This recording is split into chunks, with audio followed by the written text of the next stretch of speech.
Hey loves, I'm going to make a quick video on how to extract files with your Windows program. Some people are having issues with the file name being too long, so we're going to do a quick fix for that. Right click, then you're going to go to Extract All. This is for Windows.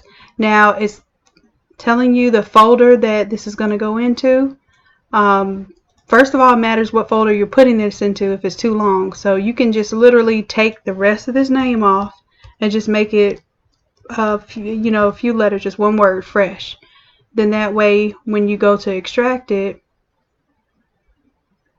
because basically the longer the name of the file is plus where you're saving it, it makes a path.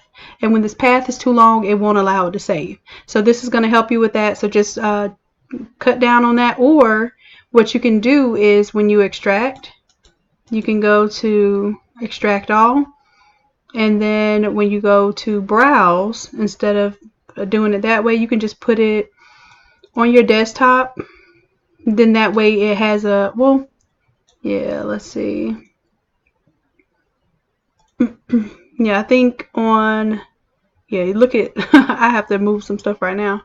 Let's see, so you could put it like in your pictures, then that way it has a very short path. So when you put it in folders upon folders upon folders, it makes it longer, and honestly the way that I save it makes it longer too.